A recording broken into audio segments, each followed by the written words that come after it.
Hello everyone, welcome to biology achievers. My name is miss Singh. So बच्चों, आज का जो वीडियो है उसमें हम यहाँ से ही पढ़ेंगे व्हाट इज़ लिविंग जो है इस पर्टिकुलर टॉपिक से। ऑलरेडी ये चीज़ हम डिस्कस कर चुके हैं जस्ट प्रीवियस वीडियो में, बट आज का जो टॉपिक है वो यहीं से स्टार्ट होगा, जिसके थ्रू आप आगे का जो प्रोसेस है द लिविंग वर्ल्ड में उस चीज़ को कनेक्ट करते हुए अच्छे से समझ पाएँ। ठीक है, जस्ट प्रीवियस वीडियो जो था उसमें हमने ये चीज़ जो इंट्रोडक्टरी पार्ट है diversity in the living world, साथ ही साथ ये जो साइंटिस्ट हैं अर्नस्ट मेयर, इनके बारे में डिटेल में डिस्कशन कर लिया था। और ये जो आपका चैप्टर स्टार्ट होता है द लिविंग वर्ल्ड का इंट्रोडक्टरी पार्ट, ये चीज़ डील कर चुके हैं डिटेल में। अगर ये प्रीवियस वीडियो नहीं देखा है तो वो वीडियो ज़रूर देखना।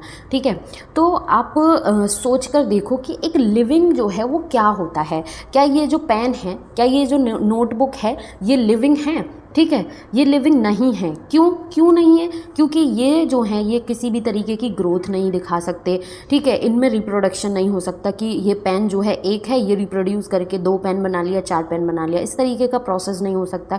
ठीक है, इसकी जो बॉडी है इसमें किसी भी तरीके की कोई मेटाबॉलिक रिएक्शन नहीं हो रही है, इसमें कोई सेल्यूलर ऑर्गेनाइजेशन नहीं है, इसमें कोई कॉन्शियसनेस नहीं है कि इसको एक ऐसे थप्पड़ मारा, ठीक है, तो ये रोने लग गया, या फिर इसको हमने एकदम चिल्ड पानी में डाल दिया या फिर गर्म पानी में डाल दिया तो ये रोने लग गया या छटपटाने लग गया। तो इसमें किसी भी तरीके की कोई कॉन्शियसनेस नहीं है। ये एनवायरनमेंट को, अपने सराउंडिंग एनवायरनमेंट को सेंस नहीं कर सकता है, सेल्फ रेप्लिकेट नहीं कर सकता है, सेल्फ ऑर्गेनाइज नहीं कर सकता है, इंटरेक्ट नहीं कर सकता, इमर्ज नहीं कर सकता है।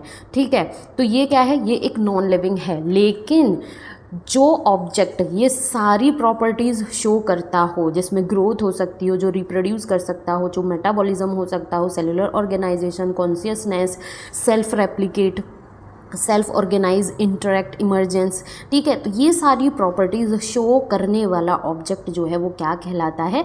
एक लिविंग थिंग कहलाता है। ठीक है, अब आ जाते हैं 2 तरीके के फीचर्स होते हैं जिसको हम बोलते हैं, एक को बोलते हैं हम कैरेक्टरिस्टिक फीचर और एक को बोलते हैं हम डिफाइनिंग फीचर। ठीक है, तो यहाँ पर हम समझते हैं पहला कि कैरेक्टरिस्टिक फीचर क्या होता है। आप थोड़ा ध्यान से सुनते हुए जाना कि एक ऐसा फीचर, एक ऐसा लक्षण जो सारे लिविंग ऑर्गेनिज्म में, ठीक है, जितने भी लिविंग ऑर्गेनिज्म हैं, चाहे वो यूनिसेल्युलर है, चाहे वो मल्टी सेल्युलर ऑर्गेनिज्म है, चाहे कोई इंसान है, चाहे कोई जानवर है, चाहे कोई बैक्टीरिया है, ठीक है, तो किसी ना किसी लिविंग ऑर्गेनिज्म में पाया जा रहा हो। ज़रूरी नहीं है कि इंसानों के अंदर भी पाया जाए, एनिमल्स के अंदर भी पाया जाए, बैक्टीरिया के अंदर भी पाया जाए। ठीक है, ऐसा ज़रूरी नहीं है, लेकिन ये चीज़ ज़रूरी है कि वो किसी ना किसी लिविंग ऑर्गेनिज्म के अंदर पाया जा रहा हो। तो इस तरीके का जो लक्षण होता है, इस तरीके का जो फीचर होता है, उसको हम बोलते हैं कि ये कैरेक्टरिस्टिक फीचर है। ठीक है, तो इसकी डेफिनेशन समझ लेते हैं। Any feature which is found in any living organism, किसी न किसी लिविंग ऑर्गेनिज्म में पाया जा रहा हो वो लक्षण। Not necessarily found in all living organism, जरूरी नहीं है कि वो सारे लिविंग ऑर्गेनिज्म में पाया जाए। जैसे कि रीड, ठीक है, पढ़ना, ये किसी न किसी लिविंग ऑर्गेनिज्म में पाया जा रहा है, जैसे कि हमारे अंदर। अब ज़रूरी नहीं है कि एक गधा, एक घोड़ा, एक गाय, एक भैंस, एक बैक्टीरिया पढ़ सकते हैं, नहीं पढ़ सकते ना। ठीक है, तो ये कैसा लक्षण हो गया? ऐसा फीचर हो गया जो किसी न किसी एनी लिविंग ऑर्गेनिज्म में तो पाया जा रहा है और सारे लिविंग ऑर्गेनिज्म में नहीं पाया जा रहा। ठीक है, तो इसको हम बोलते हैं कि ये कैरेक्टरिस्टिक फीचर है। दूसरी तरफ आ जाता है डिफाइनिंग फीचर। डिफाइनिंग फीचर क्या होता है? डिफाइनिंग फीचर वो होता है कि वो सारे के सारे लिविंग ऑर्गेनिज्म में पाया जाए, चाहे वो इंसान हो, चाहे गधा हो, चाहे घोड़ा हो, चाहे गाय हो, चाहे भैंस हो, चाहे यूनिसेल्युलर बैक्टीरिया हो, चाहे कोई पेड़ हो। ठीक है, तो जितनी भी लिविंग ऑर्गेनिज्म हैं बिना किसी एक्सेप्शन के वो सब में पाया जा रहा होगा जो लक्षण, उसको हम बोलते हैं कि ये डिफाइनिंग फीचर है और किसी भी नॉन लिविंग में ना पाया जाए। ठीक है, जैसे कि मेटाबॉलिज्म। मेटाबॉलिज्म की अगर बात की जाए तो हमारी बॉडी में भी हो रहा है, एक गाय की, एक भैंस की, एक गधे की, एक घोड़े की, एक हाथी की बॉडी में भी हो रहा है मेटाबॉलिज्म। साथ ही साथ यूनिसेल्युलर की अगर बात की जाए तो एक बैक्टीरिया की बॉडी में भी मेटाबॉलिज्म देखने को मिल रहा है। तो ये क्या हुआ? ये सारे के सारे लिविंग ऑर्गेनिज्म में पाया जा रहा है विदाउट एनी एक्सेप्शन। तो इसको हम बोलेंगे कि ये हमारा कैसा डिफाइनिंग फीचर है। ठीक है, अब हम इनको वन बाय वन जो है वो डिटेल में डिस्कशन कर लेते हैं, जितने भी फीचर्स, जितने भी कैरेक्टर्स हमारे सिलेबस में मेंशन है, और उसमें से फाइंड आउट करते हैं कि कौन सा डिफाइनिंग है, कौन सा नॉन डिफाइनिंग है। ठीक है, सबसे पहला आ जाता है आपका ग्रोथ। ग्रोथ जो है ये दो तरीके का ट्विन कैरेक्टरिस्टिक है। क्वेश्चन बन सकता है कि कौन सा, which of the following feature represent twin characteristic, growth, reproduction, metabolism, consciousness. ठीक है, तो कौन शो करता है, ग्रोथ आपका। ठीक, तो इस तरीके से आप सोचते हुए भी चलें कि क्वेश्चन का फॉर्मेशन कैसे हो सकता है। तो ग्रोथ आपका ट्विन कैरेक्टरिस्टिक होता है। कैसे, एक तो या तो ये मास में इंक्रीज़ हो सकता है या फिर नंबर ऑफ इंडिविजुअल्स जो है वो इंक्रीज़ हो सकता है। मास में कैसे इंक्रीज़ हो सकता है, जैसे कि जो नॉन लिविंग हैं, आपका कोई माउंटेन है, कोई सैंड है, कोई माउंड है, due to accumulation of matter, जो एक्यूमुलेशन ऑफ मैटर के थ्रू होता है, ठीक है, ग्रोथ, जिसको हम एसिरेशन बोलते हैं। ठीक, तो ये जनरली आपके नॉन लिविंग थिंग्स जो हैं उनमें देखने को मिलता है।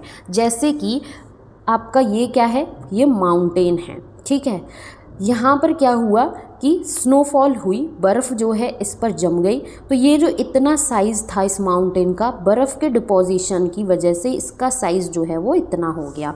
मतलब कि इस साइज़ का आपका एक चट्टान थी जिस पर बर्फ़ गिरी, बर्फ़ गिरने की वजह से इतना जो साइज़ था वो बढ़कर इतना हो गया। ठीक है, तो इंक्रीज़ इन मास हुआ। और एक माउंटेन जो है वो क्या है, एक नॉन लिविंग थिंग है। ठीक है, जिसमें एक्यूमुलेशन हुआ मैटर का, जो इतने से इतना हो गया बढ़कर। ठीक है, तो ये कैसा हो गया, एक कैरेक्टर तो ये हो गया। अब नंबर ऑफ इंडिविजुअल्स इंक्रीज हो जाए। ठीक है, जैसे कि यहाँ पर हमारे पास एक एग्जांपल है, ये यूनिसेल्युलर सेल है। ठीक है, ये सेल जो है ये डिवाइड होकर दो डॉटर सेल्स बना सकती है, या फिर ये रिप्रोड्यूस करके दो डॉटर सेल्स बना सकती है, मतलब कि इसमें ग्रोथ देखने को मिल रही है। तो जो यूनिसेल्युलर ऑर्गेनिजम्स होते हैं उनमें ये जो सेल डिवीज़न का प्रोसेस है, ये जो रिप्रोडक्शन है, ये जो ग्रोथ है, ये तीनों जो फीचर्स होते हैं ये कैसे होते हैं, इंटरडिपेंडेंट होते हैं। ठीक है, सिनोनिमस होते हैं, इंक्लूसिव इवेंट्स कहा जाता है इनको। ये सारे पॉइंट्स जो हैं आपके सब एनसीईआरटी का ही डेटा है, आपको बहुत अच्छे से पढ़ना है, चीज़ें जो हैं ध्यान रखनी है, क्वेश्चन कहीं से भी बन सकता है। तो यूनिसेल्युलर ऑर्गेनिज्म में जो सेल डिवीज़न, जो रिप्रोडक्शन, जो ग्रोथ है, ये सब जो हैं वो कैसे होते हैं, सिनोनिमस होते हैं, इंक्लूसिव इवेंट्स कहा जाता है, जो इंटरडिपेंडेंट होते हैं। वहीं अगर यदि मल्टी सेल्यूलर ऑर्गेनिज्म की बात की जाए तो मल्टी सेल्यूलर ऑर्गेनिज्म में जो ग्रोथ होती है वो आपकी किससे होती है, सेल डिवीज़न के थ्रू ग्रोथ हो रही है। ठीक है, तो मल्टी सेल्यूलर में आपके प्लांट्स आ जाते हैं जिनमें कॉन्टीन्यूअस ग्रोथ होती है। ठीक है, कॉन्टीन्यूअस होती है। जब प्लांट जो है वो बड़ा हो जाता है, जिसमें हमें लगता है कि अब इसके अंदर कोई ग्रोथ नहीं हो रही, तो वह उस टाइम पर भी बहुत ही स्लो रेट में ग्रोथ हो रही होती है, तो प्लांट जो है उसमें कॉन्टीन्यूअस ग्रोथ होती है। लेकिन एनिमल्स में एक सर्टेन एज तक जो है वो ग्रोथ होती है और उसके बाद फिर कोई ग्रोथ नहीं होती है। ठीक है, तो यहाँ पर ध्यान रखना है कि जो मल्टी सेल्यूलर ऑर्गेनिज्म है उसमें ग्रोथ सेल डिवीज़न के थ्रू होती है, प्लांट्स में कॉन्टीन्यूअस होती है, लेकिन एनिमल्स में एक सर्टेन एज तक होती है। अब इसमें स्टेटमेंट जो है उसको वाइस वर्सा कर दिया जा सकता है कि in multicellular organism like plants, ठीक है, ग्रोथ जो है वो अप टू सर्टेन एज तक होती है। तो ऐसा तो नहीं होता है, तो मतलब इस तरीके से स्टेटमेंट जो है उसका फॉर्मेशन हो सकता है। साथ ही साथ जो मल्टी सेल्यूलर ऑर्गेनिजम्स होते हैं उसमें ये जो सेल डिवीज़न है, जो रिप्रोडक्शन है, ये जो ग्रोथ है, ये कैसे इवेंट होते हैं, ये एक्सक्लूसिव इवेंट होते हैं। ठीक है, यूनिसेल्यूलर में इंक्लूसिव होते हैं और मल्टी सेल्यूलर ऑर्गेनिज्म में ये सारे इवेंट्स जो हैं वो एक्सक्लूसिव इवेंट्स होते हैं। ठीक है, तो ग्रोथ आपने देखा कि नॉन लिविंग में भी हो रही है और लिविंग में भी हो रही है। तो ये क्या है, ये कैसा कैरेक्टर है, लिविंग में भी हो रहा है, नॉन लिविंग में भी हो रहा है। ठीक है, तो क्या हुआ, ये नॉन डिफाइनिंग फीचर हो गया, क्योंकि हमने डिफाइनिंग फीचर जो है उसकी डेफिनेशन ये देखी थी कि एक ऐसा कैरेक्टर, एक ऐसा लक्षण जो सारे के सारे लिविंग में हो रहा हो और किसी भी नॉन लिविंग में देखने को ना मिल रहा हो, उसको हम बोलेंगे कि ये डिफाइनिंग फीचर है। लेकिन ग्रोथ तो आपके दोनों में देखने को मिल रही है, लिविंग एंड नॉन लिविंग दोनों में, तो ग्रोथ कैसा हो गया, नॉन डिफाइनिंग फीचर। ठीक है, अब क्या होता है दो टर्म आते हैं, एक का मतलब वो एक होता है इन विट्रो और एक होता है इन वीवो। इन विट्रो जो होता है मतलब कि आउटसाइड दी बॉडी, बॉडी के बाहर, ठीक है, सेल फ्री सिस्टम में कोई रिएक्शन कराई जा रही है, जैसे कि इन विट्रो फर्टिलाइजेशन, जो कपल्स नेचुरली कंसीव नहीं कर सकते तो वो आईवीएफ के थ्रू बेबी जो है वो उसको अपना कराते हैं, तो उसमें मेल और फीमेल जो गैमीट्स होते हैं, स्पर्म और ओवम, उसका फर्टिलाइजेशन जो है वो आउटसाइड दी बॉडी होता है, टेस्ट ट्यूब में होता है, ठीक है। तो in vitro outside the body, in vivo inside the body, जो हमारे बॉडी के अंदर सारी रिएक्शंस, केमिकल रिएक्शंस जो चल रही हैं, ठीक है। तो इन वीवो हो गया इनसाइड दी बॉडी और इन विट्रो हो गया आउटसाइड दी बॉडी, ठीक है। ये टर्म्स आपको पता होने चाहिए। अब हमारा दूसरा प्रॉपर्टी आ जाती है, दैट इज रिप्रोडक्शन। रिप्रोडक्शन, ठीक है। री जो टर्म है, री का मतलब होता है अगेन, फिर से। प्रोडक्शन मतलब कि प्रोड्यूस करना, फिर से अगेन प्रोड्यूस करना, फिर से प्रोड्यूस करना कुछ भी, ठीक है। अगर यदि हम डेफिनेशन की बात करें कि रिप्रोडक्शन की जो डेफिनेशन है वो क्या होती है, the production of progeny possessing feature more और less similar to those of parents, ठीक है। रिप्रोडक्शन एक ऐसा प्रोसेस है जिसके थ्रू प्रोजेनी जो हैं वो प्रोड्यूस होती हैं, मतलब कि हमारे मदर फादर थे, उनके बच्चे आए, ठीक है, प्रोजेनी हुई, जो कि प्रोजेनी जो है वो अपने पेरेंट्स के या तो ज़्यादा सिमिलर होगी या फिर थोड़ी बहुत लेस सिमिलर होगी, मतलब वेरिएशन देखने को मिलेगी। जैसे कि हम अपने पेरेंट्स के कुछ कुछ कैरेक्टर्स में सिमिलर होते हैं और कुछ कुछ कैरेक्टर्स में वेरिएबल होते हैं, तो मोर और लेस सिमिलर होते हैं अपने पेरेंट्स के, ठीक है। ज़्यादा similar progeny will also be from same, ठीक है, और लेस सिमिलर मतलब कि वेरिएशन जो है थोड़ी बहुत देखने को मिलेंगी। तो रिप्रोडक्शन क्या है कि प्रोडक्शन प्रोजेनी का, ठीक है, जिसमें मोर और लेस सिमिलैरिटीज़ होंगी अपने पेरेंट्स की, ठीक है। अब आता है, एक होता है आपका, इस तरीके के शॉर्ट नोट्स भी आप स्टिक करके रख सकते हैं कि जो सेक्सुअल रिप्रोडक्शन होता है, ठीक है। सेक्सुअल रिप्रोडक्शन में मतलब कि जो गैमिट्स होते हैं, ओवम और स्पर्म, ठीक है, मेल एंड फीमेल गैमिट्स ये बनते हैं, इनका फ्यूज़न होता है, फर्टिलाइजेशन होता है, जिसके बाद जाइगोट बनता है, ठीक है। तो जो सेक्सुअल रिप्रोडक्शन है उसमें गैमीट्स होते हैं, उनका फर्टिलाइजेशन होता है, रिकॉम्बिनेशन होता है, और जो सेक्सुअल रिप्रोडक्शन के थ्रू प्रोजेनी जो बनती है उसमें वेरिएशन भी देखने को मिलती है, मियोसिस का प्रोसेस देखने को मिलता है, ठीक है। ये सारे प्रोसेस जो हैं वो आपके सेक्सुअल रिप्रोडक्शन में इवेंट्स होते हैं। तो इस बेसिस पर हम कहते हैं कि सेक्सुअल रिप्रोडक्शन के थ्रू जो डॉटर सेल्स बनती हैं वो नॉट आइडेंटिकल होती हैं मदर सेल के, मतलब कि हूबहू अपनी मदर सेल के नहीं होती, उसमें कुछ ना कुछ वेरिएशन जो है वो देखने को मिलती है। जैसे कि मैं मेरी मदर के एकदम सिमिलर नहीं हूँ, बहुत सारे कैरेक्टर्स मिलते हैं बट थोड़ी वेरिएशन जो है वो देखने को मिलती है, ठीक है। तो सेक्सुअल रिप्रोडक्शन में वेरिएशन आपको देखने को मिलेगी। वहीं अगर हम ए सेक्सुअल रिप्रोडक्शन की बात करें तो ए सेक्सुअल रिप्रोडक्शन में नो मतलब ना तो कोई गैमीट बनता है, ना कोई फर्टिलाइजेशन होता है, ना कोई रिकॉम्बिनेशन होता है, ना कोई वेरिएशन होती, ना कोई मियोसिस होती। तो जो ए सेक्सुअल रिप्रोडक्शन है जिसमें सिंगल पेरेंट इन्वॉल्व होता है, ठीक है, तो उसमें जो बनने वाली डॉटर सेल्स होती हैं वो जेनेटिकली, ठीक है, और मॉर्फोलॉजिकली आइडेंटिकल होती हैं अपनी मदर सेल के, 100% सेम होती हैं, ठीक है। तो यहाँ पर आ जाता है ए सेक्सुअल रिप्रोडक्शन जिसमें सिंगल पेरेंट इन्वॉल्व होता है, ठीक है। ए सेक्सुअल रिप्रोडक्शन के कुछ एग्जाम्पल्स हैं, जैसे कि फंजाई में अगर हम बात की जाए तो फंजाई में million of A sexual spores जो हैं वो बनते हैं। ईस्ट और हाइड्रा की बात की जाए तो ईस्ट और हाइड्रा बडिंग प्रोसेस जो है उसके थ्रू रिप्रोड्यूस करते हैं।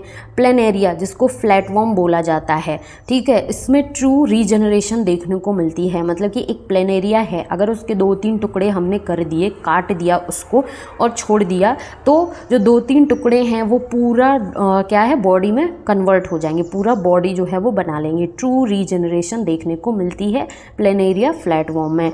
वहीं फ्लामेंटस फंजाई, एल्गी और प्रोटोनीमा ऑफ मॉसेस, ये जो हैं ये फ्रेगमेंटेशन रिप्रोडक्शन के थ्रू रिप्रोड्यूस करते हैं। तो ये पॉइंट्स जो हैं ये काफ़ी इंपॉर्टेंट है कि फंजाई जो है वो मिलियन ऑफ एसेक्सुअल स्पोर्स के थ्रू रिप्रोड्यूस करती है, ईस्ट हाइड्रा बडिंग के थ्रू, प्लानेरिया में ट्रू रीजनरेशन देखने को मिलता है, filamentous algae fungi protonema of mosses में फ्रेगमेंटेशन देखने को मिलता है। ठीक है, उसके बाद जैसे कि अभी हम पीछे पढ़ के भी आ चुके हैं कि जो यूनिसेलुलर ऑर्गेनिज्म होते हैं, जैसे कि आपका कोई बैक्टीरिया हो गया, कोई यूनिसेलुलर एल्गी हो गई, अमीबा हो गया, तो जो यूनिसेलुलर ऑर्गेनिज्म होते हैं उसमें रिप्रोडक्शन, सेल डिवीज़न और ग्रोथ ये कैसे इवेंट थे यूनिसेलुलर में?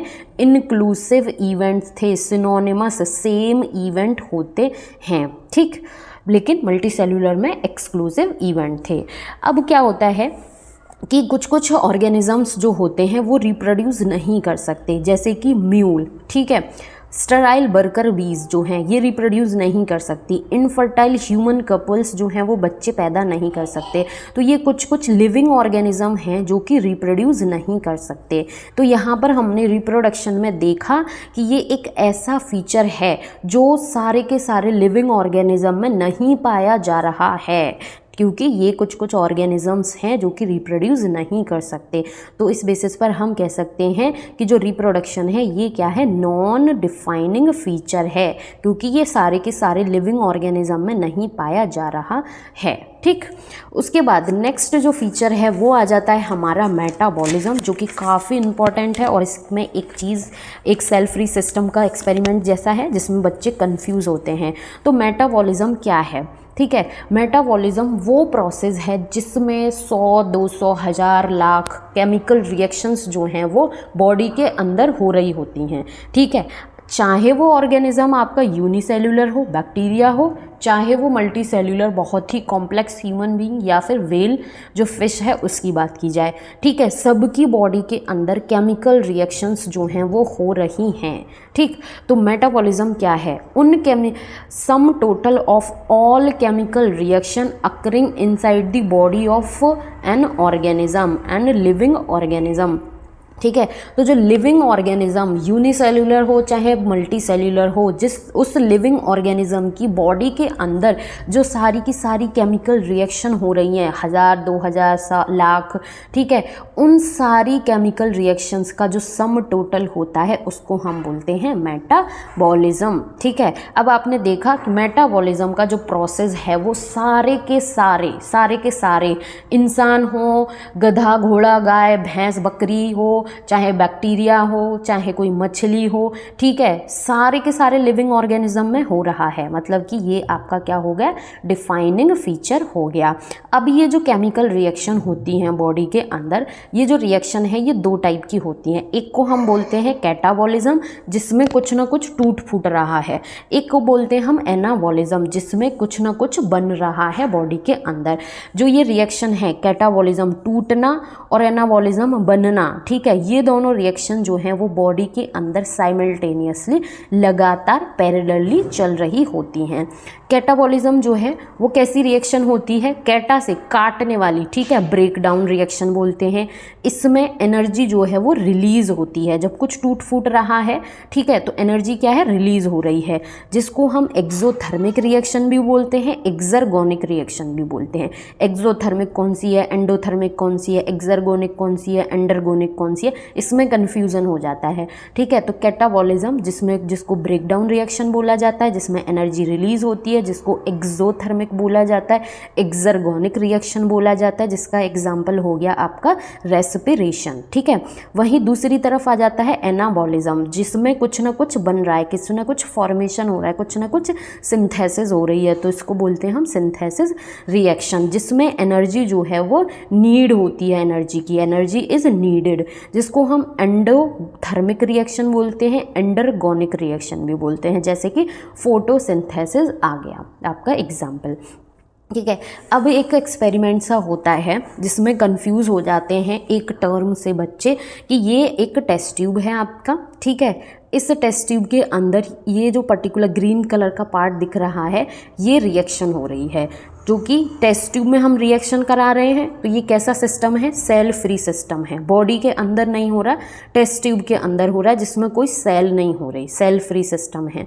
ठीक है, in vitro reaction outside the body हो रही है। ठीक, तो ये जो टेस्ट ट्यूब है, फॉर एग्जाम्पल इसमें क्या है, हम क्या बना रहे हैं, इसमें ग्लूकोज से, ठीक है, ग्लूकोज जो है उससे हम पाइरूवेट बना रहे हैं। ठीक है, पाइरूवेट बना रहे हैं ग्लाइकोलिसिस प्रोसेस के थ्रू। तो जो हमारी बॉडी में ग्लाइकोलिसिस हो रहा है, जिससे ग्लूकोज से पाइरूवेट बन रहा है, ठीक है, बॉडी के अंदर हो रहा है एक तो, और एक ये बॉडी के बाहर इन विट्रो कंडीशन में हम करा रहे हैं। तो इसमें भी हम ग्लूकोज से पाइरूवेट बना रहे हैं।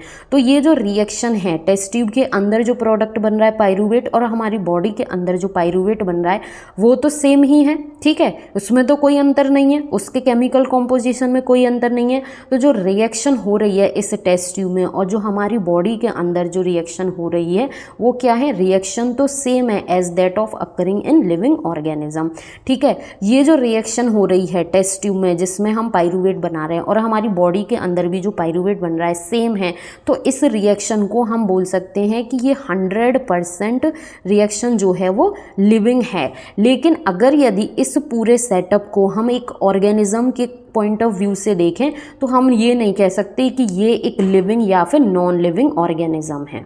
ठीक है, इसको हम लिविंग या नॉन लिविंग नहीं बोल सकते। तो यहाँ पर आपको ध्यान रखना है कि अगर कोई भी स्टेटमेंट आपको क्वेश्चन में पेपर में मिलता है, ठीक है, जिसमें in vitro reaction outside the body कराई जा रही है, तो उसमें जो प्रोडक्ट बन रहा होगा और जो हमारी बॉडी के अंदर प्रोडक्ट होगा, वो प्रोडक्ट तो सेम होगा, और इस तरीके से जो रिएक्शन कराई जा रही होगी उसको हम लिविंग रिएक्शन तो बोलेंगे। लेकिन इसको अगर हम किसी ऑर्गेनिज्म के पॉइंट ऑफ व्यू से देखेंगे, तो इसको ना तो हम लिविंग बोल सकते हैं और ना ही इसको हम नॉन लिविंग बोल सकते हैं। ये चीज़ आपको ध्यान रखनी है कि ये रिएक्शन लिविंग है, लेकिन इसको हम ऑर्गेनिज्म के पॉइंट ऑफ व्यू से लिविंग या नॉन लिविंग नहीं बोल सकते। ठीक है, तो ये क्या है? मेटाबॉलिज्म आपने देख ही लिया कि ये एक डिफाइनिंग फीचर है। उसके बाद आ जाता है कॉन्शियसनेस। ठीक है, कॉन्शियसनेस, ठीक है, जैसे कि हम ह्यूमन बीइंग्स हैं, या फिर कोई एनिमल है, या फिर प्लांट्स हैं, या फिर यूनिसेल्युलर बैक्टीरिया है, सारे के सारे लिविंग ऑर्गेनिज्म हैं, अपने सराउंडिंग का जो एनवायरनमेंट है उसको सेंस करते हैं।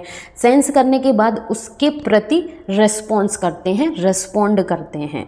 ठीक है, तो ये जो कॉन्शियसनेस है वो हर एक लिविंग ऑर्गेनिज्म में देखने को मिल रहा है। ठीक है, एनिमल्स में, प्लांट्स में, ह्यूमन बीइंग्स में, बैक्टीरिया में, मतलब यूनिसेल्युलर और मल्टीसेल्युलर दोनों तरीके के लिविंग ऑर्गेनिजम्स में देखने को मिल रहा है। इस बात से आप एग्री करते हैं? ठीक है, करते हैं कि नहीं?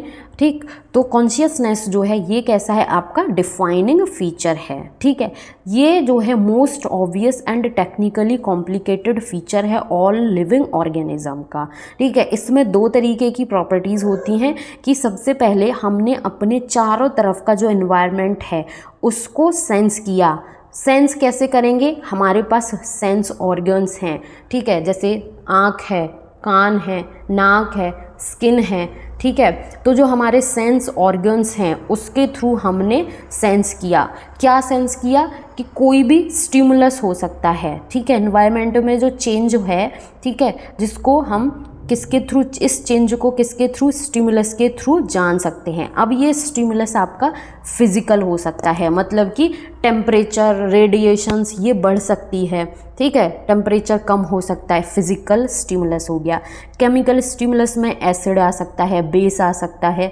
ठीक है, बायोलॉजिकल स्टिमुलस में जैसे कि कोई ऑर्गेनिज्म हो सकता है, जैसे कि वीनस फ्लाई ट्रैप है। ठीक, तो ये जो कॉन्शियसनेस में सबसे पहले हम क्या करेंगे? सेंस करेंगे एनवायरमेंटल चेंज को। किसके थ्रू? सेंस ऑर्गन्स के थ्रू। ये जो एनवायरमेंटल चेंज है ये किसके थ्रू हो सकते हैं? स्टिमुलस के थ्रू। ये स्टिमुलस आपका फिजिकल भी हो सकता है, केमिकल भी हो सकता है और बायोलॉजिकल भी हो सकता है। अब ये जो सेंस किए हमने एनवायरमेंटल चेंज, ठीक है, इन चेंजेस के प्रति हम क्या करेंगे? रिस्पॉन्स करेंगे। ठीक है, to respond to those change, इन चेंजेस के प्रति हम रिस्पॉन्स करेंगे। ठीक है, हम हैं, एनिमल्स हैं, यूकैरियोटिक, प्रोकैरियोटिक, कोई भी ऑर्गेनिज्म है वो सेंस करेगा एनवायरमेंटल चेंज को और उसके अगेंस्ट रिस्पॉन्ड करेगा। ठीक है, एक होता है photoperiod is sensed by seasonal breeders. ठीक है, जो सीजनल ब्रीडर्स होते हैं, चाहे वो प्लांट हो चाहे वो एनिमल्स हो, ठीक है, इस फोटो पीरियड को क्या करते हैं, सेंस कर लेते हैं। फोटो मतलब होता है लाइट, पीरियड मतलब कि ड्यूरेशन। जैसे कि आपने एग्जाम्पल सुना होगा कि शॉर्ट डे प्लांट्स होते हैं, लॉन्ग डे प्लांट्स होते हैं, डे न्यूट्रल प्लांट होते हैं। ठीक है, तो जो शॉर्ट डे प्लांट होते हैं उनको एक शॉर्ट लाइट ड्यूरेशन जो है वो चाहिए होती है फ्लावरिंग के लिए। वहीं अगर यदि लॉन्ग डे प्लांट्स की बात की जाए तो उसमें एक क्रिटिकल पीरियड जो होता है लाइट का, उससे भी ज़्यादा लाइट चाहिए होती है किसके लिए, फ्लावरिंग के लिए। जो डे न्यूट्रल प्लांट्स होते हैं उनको न्यूट्रल कंडीशन चाहिए होती है फ्लावरिंग के लिए। तो जो सीजनल ब्रीडर्स होते हैं प्लांट और एनिमल्स, ठीक है, वो क्या करते हैं, इस फोटो पीरियड, इस लाइट ड्यूरेशन जो है उसको क्या करते हैं, सेंस कर लेते हैं। ठीक, all organism are aware of their surrounding. ठीक है, जो एनवायरमेंटल सराउंडिंग होती है उसके लिए सारे ऑर्गेनिजम्स जो हैं वो अवेयर होते हैं। ठीक, बट जो ह्यूमन बींग्स हैं, ठीक है, is the only organism who is aware of himself, that is has self consciousness. ठीक है, तो सारे ऑर्गेनिज्म अपने सराउंडिंग एनवायरनमेंट जो है उसके प्रति अवेयर होते हैं, लेकिन उसमें भी ह्यूमन बींग्स जो हैं वो अपने लिए, ठीक है, हिमसेल्फ अवेयर होते हैं, जिनके पास सेल्फ कॉन्शियसनेस प्रॉपर्टी होती है। ठीक है, तो यहाँ पर कन्फ्यूज़न वाली बात ये आ जाती है क्वेश्चन में कि जो कॉन्शियसनेस है वो एक डिफाइनिंग फीचर है। ठीक है, कॉन्शियसनेस डिफाइनिंग फीचर है, बट सेल्फ कॉन्शियसनेस जो है वो डिफाइनिंग फीचर नहीं है, क्योंकि ये सिर्फ और सिर्फ ह्यूमन बींग्स के पास ही पाया जाता है। किसी गधे, घोड़े, हाथी, घोड़े इसके पास नहीं, किसी बैक्टीरिया के पास नहीं पाया जाता। तो यहाँ पर ध्यान रखना है, कॉन्शियसनेस जो है वो डिफाइनिंग फीचर है, बट सेल्फ कॉन्शियसनेस की अगर बात आती है तो वो एक डिफाइनिंग फीचर नहीं है, क्योंकि ये सिर्फ और सिर्फ ह्यूमन बींग्स में देखने को मिलती है। एक कंडीशन आती है कि जो पेशेंट कोमा में होते हैं, जिनको ब्रेन डेड बोला जाता है, ठीक है, उनके पास कोई सेल्फ कॉन्शियसनेस नहीं होती। ठीक है, लेकिन ये कॉन्शियसनेस शो करते हैं। ठीक है, कोमा वाला जो पेशेंट है, अगर यदि उसके लाइफ में कोई ऐसा खतरनाक इंसिडेंट हुआ हो और उसका पूरा उसको वो चीज़ें रिमाइंड कराई जा रही हो, तो अचानक से उसके गूज बम्स आ जाते हैं। ठीक है, वो कुछ ना कुछ रिस्पॉन्स जो है वो करना स्टार्ट करता है। तो जो कोमा वाले पेशेंट हैं उनके पास सेल्फ कॉन्शियसनेस नहीं होती, जिनको ब्रेन डेड बोला जाता है। ठीक, और आपने देखा कि जो भी जितने भी यूनिसेल्युलर हों, मल्टी सेल्युलर ऑर्गेनिज्म हों, सारे के सारे ऑर्गेनिज्म में मेटाबॉलिज्म की रिएक्शन जो है वो हो रही है। मतलब कि मेटाबॉलिज्म सेल के अंदर हो रहा है, तो सेल्युलर ऑर्गेनाइजेशन सारे के सारे एनिमल्स में आपको देखने को मिल रहा है। तो इस बेसिस पर पूरा पढ़ने के बाद हम कह सकते हैं कि जो हमारा मेटाबॉलिज्म का प्रोसेस है, जो कॉन्शियसनेस है, जो सेल्युलर ऑर्गेनाइजेशन है, ये जो तीन प्रॉपर्टीज़ होती हैं ये डिफाइनिंग प्रॉपर्टी होती हैं, डिफाइनिंग फीचर होते हैं, डिफाइनिंग लक्षण होते हैं, जो कि सारे लिविंग ऑर्गेनिज्म में देखने को मिलता है, चाहे वो लिविंग ऑर्गेनिज्म यूनिसेल्युलर हो, चाहे वो लिविंग ऑर्गेनिज्म मल्टी सेल्युलर हो। ठीक है, अब इतना पढ़ने के बाद क्या हुआ कि जो हमारा थोड़ा सा पार्ट बचता है, ठीक है, जो कि मैं आपको बुक में भी दिखा देती हूँ, जिसको बहुत सारे लोग छोड़ देते हैं, पढ़ना प्रेफर नहीं करते हैं। ठीक है, तो ये वाला जो पार्ट है हमारा, इसमें कुछ कुछ इन्फॉर्मेशन जो है वो काफ़ी इम्पॉर्टेंट है, जिसको आपको जानना ज़रूरी है। ठीक है, जैसे कि इंटरेक्शन और इमर्जेंस। इंटरेक्शन आपको देखने को मिलेगा, ठीक है, जैसे कि इंटरेक्शन मतलब कि कॉन्फ्लिक्ट आपको देखने को मिलेगा। इमर्जेंस मतलब कि टाइम के साथ इवोल्यूशन के थ्रू मोर एडवांस फॉर्म जो है उसका बनना। फॉर एग्जांपल, जैसे कि बायोमॉलिक्यूल्स हैं आपके पास, लिपिड्स हैं, प्रोटीन्स हैं, न्यूक्लिक एसिड हैं, कार्बोहाइड्रेट्स हैं, ये सब जब इंटरेक्ट करेंगे, ठीक है, इनमें जब इंटरेक्शन होगा तो ये क्या बनेंगे, सेल ऑर्गेनेलीज जो है वो बनाएंगे। ठीक है, सेल ऑर्गेनेलीज बनाएंगे।